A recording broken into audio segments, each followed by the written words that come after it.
नमस्कार, स्वागत है आपका एबीपी न्यूज में। आपके साथ मैं हूं अखिलेश आनंद। चुनाव की खबरों का मतलब एबीपी न्यूज। आज सुबह 6 बजे से लगातार एबीपी न्यूज पर यह खास कवरेज आप देख रहे हैं और इस वक्त मैं लखनऊ में मौजूद हूं। उत्तर प्रदेश की विधानसभा के बाहर से यह खास पेशकश आपके लिए लेकर मैं हाजिर हूं। दरअसल आज जो नतीजे आए हैं और जिस तरीके से उत्तर प्रदेश में बीजेपी की जीत हुई है, इसने राजनीति के कई मिथक भी तोड़े हैं और कई व्याकरण भी बनाए हैं, कई नए ग्रामर भी बनाए हैं। दरअसल ये मोदी जी की जीत तो लोग बता ही रहे हैं कि प्रधानमंत्री मोदी की वजह से जीत मिली है। योगी आदित्यनाथ की भी इसमें बड़ी भूमिका है। किस तरीके से इस समीकरण ने काम किया, यानी ये जो एमवाई है मोदी योगी, ये कैसे समाजवादी पार्टी के एमवाई पर भारी पड़ा, वो हम आपको बताएं। उससे पहले जरा यहां मौजूद लोगों से जान लेते हैं कि आखिर क्या बड़ी वजह रही जिसके आधार पर बीजेपी को यह जीत मिली है। अब तो लगता है होली खेल के आ रहे हैं। बिल्कुल बिल्कुल, ये ब्रजेश पाठक जी के उधर गए थे। अच्छा, क्यों जीत मिली, क्या बड़ी बात रही बीजेपी के लिए? यूपी में काबा बाबा। अच्छा, यूपी में बाबा। यस, यूपी में बार बाबा। जय श्री राम। बार बाबा बाबा यूपी में बाबा ही आएंगे। बाबा जय जय श्री राम, जय जय श्री राम, हर हर मोदी, घर घर मोदी। जीत का मुख्य कारण था जो हमारे मर्यादा पुरुषोत्तम श्री रामचंद्र जी को गद्दी दिलाए और उस गद्दी को मिलना ही निश्चित था। उस गद्दी को मिलना भगवान कभी किसी के ऋणी नहीं रहते। हमारी भारतीय जनता पार्टी की सरकार ने जो सुविधाएं महिलाओं को, जो सशक्तिकरण दिया है, जो सुरक्षा दी है, कानून व्यवस्था को जिस तरीके से मजबूत किया है, उस तरीके से आज तक की न किसी सरकार। फिर से कानून व्यवस्था महिलाओं के लिए ये बहुत बड़ा मुद्दा है। बहुत बड़ा। ठीक है, हम दर्शकों को जरा भी दिखा देते हैं कि ये जो मोदी योगी की जोड़ी रही उत्तर प्रदेश में, वो क्यों हिट हुई है, उसके पीछे की वजह क्या रही, वो समीकरण क्या था आखिर। देखिए,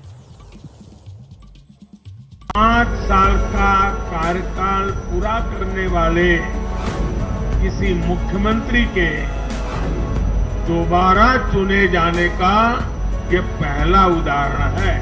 प्रधानमंत्री मोदी जी के विकास और सुशासन को एक बार फिर से जनता जनार्दन ने अपना आशीर्वाद दिया है।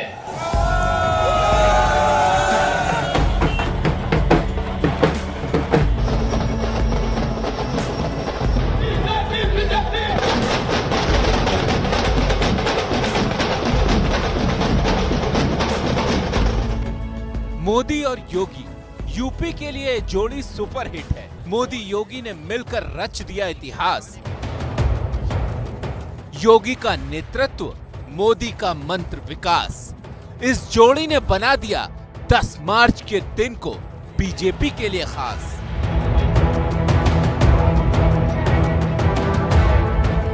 यूपी चुनाव से पहले आई इस तस्वीर को लेकर विरोधियों ने कई तंज किए थे। चुनाव में योगी प्रत्याशी होंगे या नहीं, इसको लेकर भी विपक्ष की तरफ से ध्यान भटकाने की कोशिश हुई, लेकिन मोदी का हाथ योगी के सर पर हमेशा से था। इस तस्वीर के जरिए मोदी ने सिर्फ साफ ही नहीं किया, बल्कि ये ऐलान भी कर दिया कि यूपी के लिए योगी ही उपयोगी हैं। पूरे यूपी की जनता कह रही है, यूपी प्लस योगी बहुत है उपयोगी। –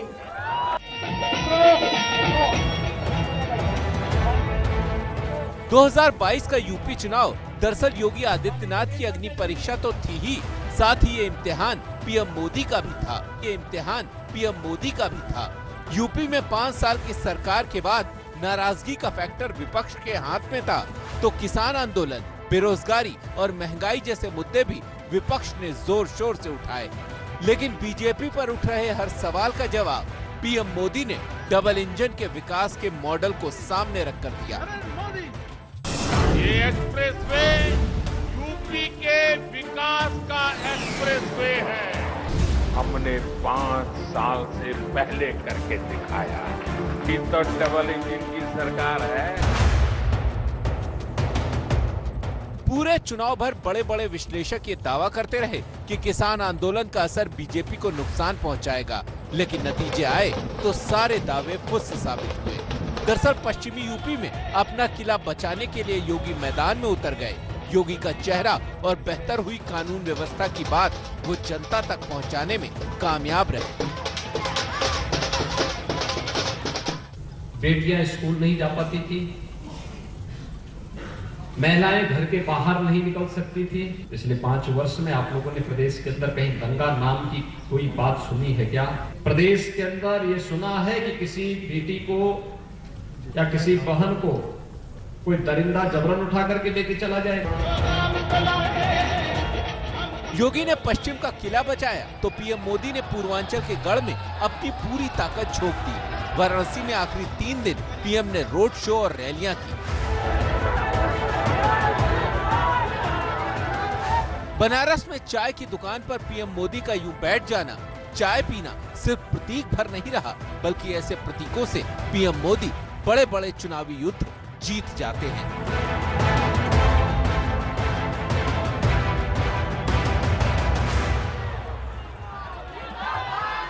विपक्ष ने जिस तरह की लहर तैयार की थी उसे देखकर ये लग रहा था कि बीजेपी की राह आसान नहीं होगी, लेकिन मुख्यमंत्री योगी आदित्यनाथ के काम और पीएम मोदी पर लोगों के विश्वास की वजह से विपक्ष के मंसूबों पर पानी फिर गया। पीएम मोदी का जादू चल गया और लखनऊ की सत्ता पर एक बार फिर योगी आदित्यनाथ का कब्जा हो गया। एबीपी न्यूज के लिए रणवीर, लखनऊ। अब जरा याद कीजिए, चुनाव प्रचार के दौरान आपने एक वीडियो देखा होगा जिसमें योगी आदित्यनाथ एक हेलीकॉप्टर में बैठे होते हैं और अपने सहयोगी को वो कह रहे होते हैं कि वो देखो नीचे मेरी सभा में बुलडोजर भी इंतजार कर रहे हैं। दरअसल बुलडोजर का उन्होंने कई बार जिक्र किया और बुलडोजर बाबा लोग उन्हें पुकारने लगे। बुलडोजर को सुशासन का प्रतीक बना दिया गया था कि देखिए कैसे बीजेपी के राज में, योगी राज में माफियाओं के खिलाफ कार्रवाई की गई और जनता को बताया गया कि अगर फिर से बीजेपी की वापसी हुई तो कानून व्यवस्था के मामले में हम और भी बेहतर काम करेंगे। तो ये तो एक बड़ा मुद्दा रहा चुनाव में। साथ ही अखिलेश यादव के शासनकाल की कई खामियों को भी उजागर किया गया। तो कैसे उसे वोट में कन्वर्ट किया गया, वोट में कैसे तब्दील किया गया प्रचार के जरिए, अब देखिए एक रिपोर्ट।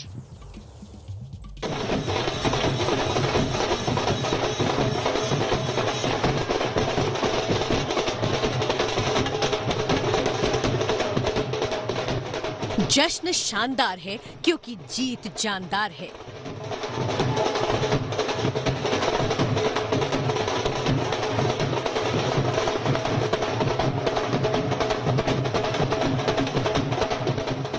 होली जैसा उत्साह है क्योंकि रचा नया इतिहास है।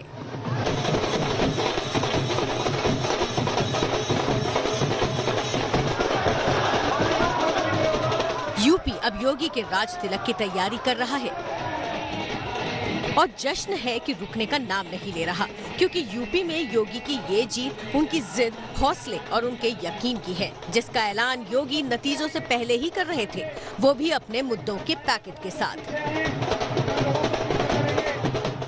10 मार्च की तिथि जब परिणाम आएंगे, भारतीय जनता पार्टी प्रचंड बहुमत के साथ सरकार बनाएगी, तो फिर माफियाओं के खिलाफ कार्रवाई का अभियान और बुलडोजर चलने का अभियान फिर प्रारंभ हो जाएगा।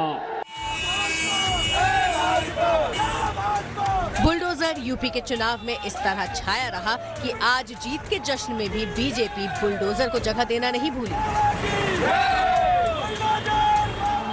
दरअसल ये बुलडोजर योगी स्टाइल पॉलिटिक्स का वो प्रतीक है जिस अखिलेश को पीछे ढकेलने का भी काम किया है। बीजेपी ने बुलडोजर को सख्त कानून व्यवस्था के प्रतीक के तौर पर पेश किया तो अखिलेश ने इसे बीजेपी की बदले वाली राजनीति का प्रतीक बनाने की कोशिश की। ठोको राज ने अपमानित किया है लोगों को, ये ठोको राज ने अपमानित किया है। ये बुलडोजर वाले अपने बुल को नहीं संभाल पा रहे हैं,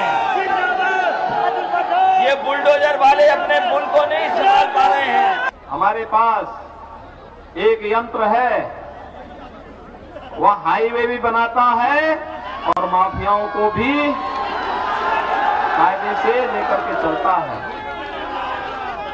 और इसीलिए बुलडोजर की आहट से ही लोग घबराए हुए हैं। अभी से टिकट बुक करा ले, भगदड़ मची हुई है।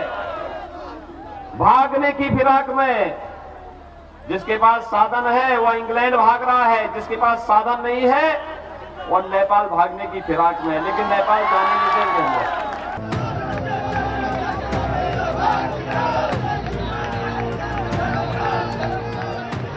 बुलडोजर के साथ ही यूपी चुनाव में इस बार न तो मुद्दों की कमी थी न ही समीकरणों की, लेकिन नतीजे यही कहते हैं कि जनता ने बीजेपी के मुद्दों पर मोहर लगाई है। और ये मुद्दे थे अयोध्या में भगवान राम का आसन, कोरोना काल में गरीबों को बांटा गया राशन, 5 साल का योगी का शासन और चुनाव प्रचार में पीएम मोदी के शानदार और जोरदार भाषण, जिससे यूपी के नतीजे बीजेपी की झोली में आ गए। अयोध्या, मथुरा, काशी पर योगी आदित्यनाथ जी ने गौर फरमाया।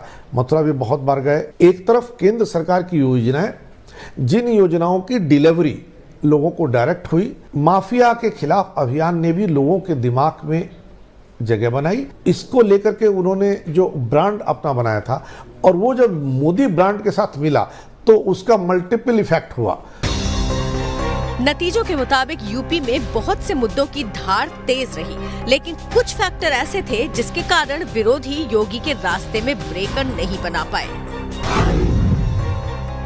बीजेपी के लिए सबसे बड़ा हथियार रहा डबल इंजन की मजबूत सरकार, जिसे बीजेपी ने कैश कराने के साथ ही जनता में ये मैसेज दिया कि अखिलेश की सरकार आने पर फिर से सरकार में परिवारवाद का बोलबाला हो जाएगा। योगी ने अपनी छवि कड़े प्रशासन की बनाई और जनता को बार बार अखिलेश राज में कमजोर कानून व्यवस्था की याद दिलाई। यूपी की ग्राउंड रिपोर्ट कहती है कि कोरोना काल में बटा फ्री राशन वोट दिलाने का साधन बना। बीजेपी ने इसके लिए अपनी पीठ तो थपथपाई ही, साथ ही ये भी कहती रही कि अगर अखिलेश राज होता तो सिर्फ विशेष वर्ग को ही फायदा मिलता। बीजेपी के पक्ष में एक बड़ा फैक्टर महिला सुरक्षा का रहा और बीजेपी अखिलेश राज में एसपी कार्यकर्ताओं की गुंडागर्दी का आरोप भी लगाने में कामयाब रही। आतंकवाद को लेकर भी बीजेपी अखिलेश को घेरने में कामयाब रही। एक गर्मी जो अभी किराना में और मुजफ्फरनगर में कुछ जगह दिखाई दे रही है ना, ये सब शांत हो जाएगी इसके बाद, क्योंकि गर्मी कैसे शांत होगी ये तो मैं मई और जून में भी इसको बहुत शिमला बना देता हूं। हिंदुत्व के अपने एजेंडे को जारी रखते हुए बीजेपी ने इन सभी मुद्दों पर वोट बटोरने की कोशिश की और उसमें कामयाब भी रही। उत्तर प्रदेश के लोगों ने दिखा दिया है। 2014 के चुनाव नतीजे देखें, 2017-2019 के नतीजे देखें, और अब फिर 22 में भी देख रहे हैं। हर बार यूपी के लोगों ने सिर्फ और सिर्फ विकासवाद की राजनीति को ही चुना है। बीजेपी अपने इन्हीं एजेंडों की वजह से एसपी और बीएसपी के वोट बैंक में भी कुछ हद तक सेंध लगाने में कामयाब नजर आ रही है, क्योंकि रिजर्व सीटों पर भी कमल का जोर चलता दिख रहा है। कहा जाता है कि यूपी की 86 रिजर्व सीटें किंग मेकर हैं। इन 86 सीटों में बीजेपी गठबंधन 64 पर कमल खिलाने में कामयाब रहा, जबकि सिर्फ 21 सीटों पर साइकिल दौड़ सकी। यूपी की मुस्लिम बाहुल्य सीटों के नतीजे भी कम चौंकाने वाले नहीं हैं। यूपी में 85 सीटें मुस्लिम बाहुल्य मानी जाती हैं, जिसमें 30% या उससे ज्यादा मुस्लिम आबादी है। इन सीटों में 42 सीटें बीजेपी के खाते में दिख रही हैं, जबकि एसपी को 43। ये नतीजे यही बताते हैं कि या तो बीजेपी मुस्लिम वोट में सेंध लगाने में कामयाब रही या मुस्लिम वोटों का बंटवारा होने का उसे फायदा मिला। फिलहाल नतीजे यही कहते हैं कि अखिलेश का MY फैक्टर बीजेपी के MY फैक्टर यानी मोदी योगी फैक्टर के आगे फेल हो गया।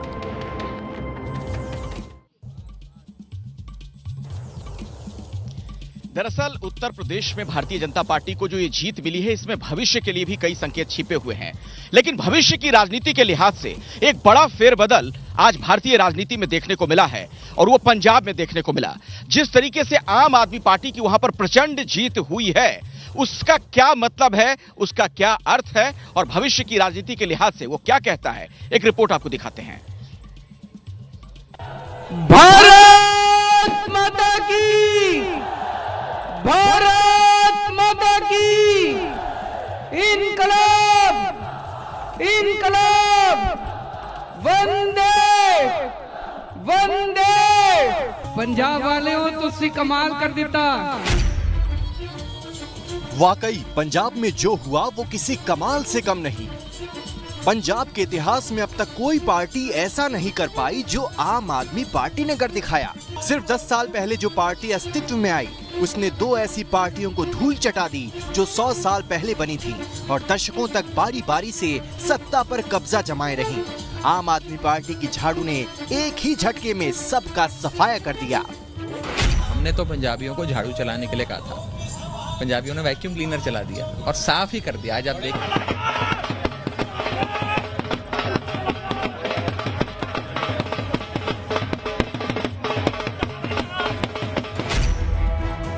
पंजाब में हुए इस चमत्कार का चेहरा बने भगवंत मान जब संगरूर में जनता के बीच आए तो अपनी मां से लिपटकर भावुक हो गए। हालांकि भगवंत मान को जब से आम आदमी पार्टी ने अपना सीएम उम्मीदवार घोषित किया था तब से वो जीत को लेकर पूरी तरह कॉन्फिडेंट थे, लेकिन सीएम बनने का सपना इतनी बड़ी जीत के साथ सच होगा ये शायद उन्होंने भी नहीं सोचा था। सुखबीर जलालाबाद तो गया, आदेश प्रताप कैरों पट्टी तो हार गया, कैप्टन साहब पटियाले तो हार गए, सिद्धू ते मजीठिया दोने हार रहे ने, चन्नी साहब दोने सीटा तो हार गए। पंजाब में आपकी जीत में भगवंत मान की भूमिका को नकारा नहीं जा सकता, क्योंकि 2017 में भी आम आदमी पार्टी पंजाब में जीत की उम्मीद लगाए हुई थी, लेकिन तब पंजाब की जनता को ये नहीं पता था कि अगर आपको वोट दिया तो पंजाब का सीएम कौन बनेगा। इसीलिए इस बार अरविंद केजरीवाल को वोटिंग से करीब 1 महीने पहले चेहरा सामने रखना पड़ा। आम आदमी पार्टी की तरफ से पंजाब के अगले सीएम और आम आदमी पार्टी का सीएम चेहरा औपचारिक रूप से सरदार भगवंत मान को डिक्लेयर करते हुए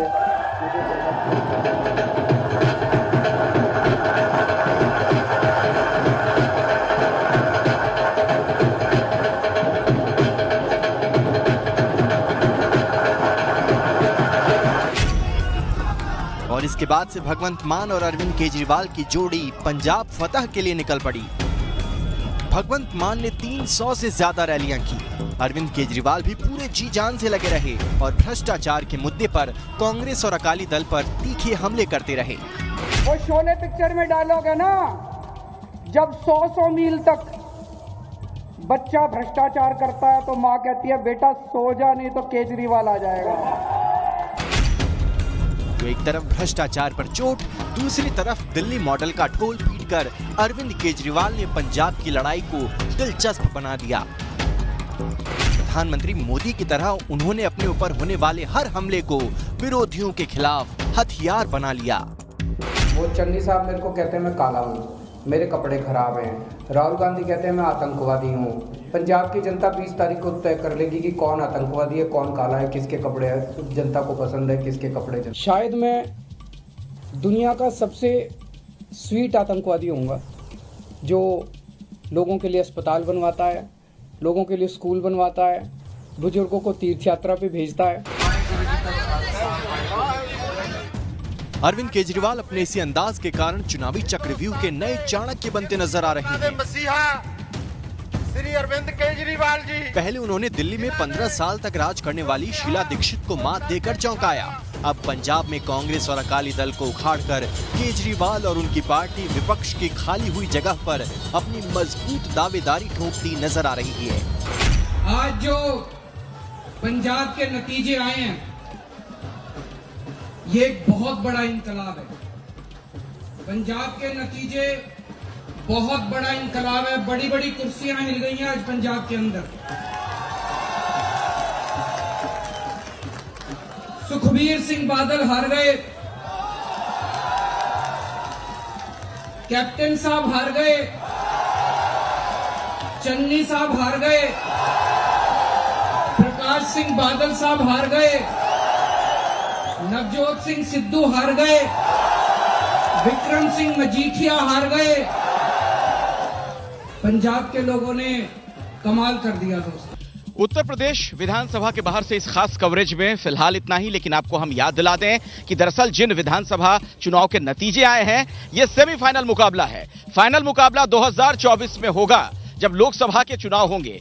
एबीपी न्यूज पर बहुत जल्द आप इस पर खास पेशकश देखने वाले हैं।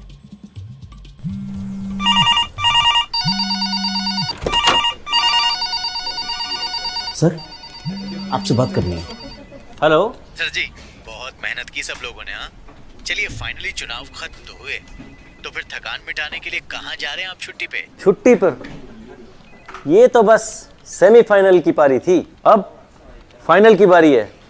अच्छा रखते हैं, अभी बहुत काम बाकी है। चलें? जी सर। 2024 की हर तैयारी पर होगी हमारी नजर। एबीपी न्यूज पर जल्द आ रहा है 2024 तैयारी शुरू।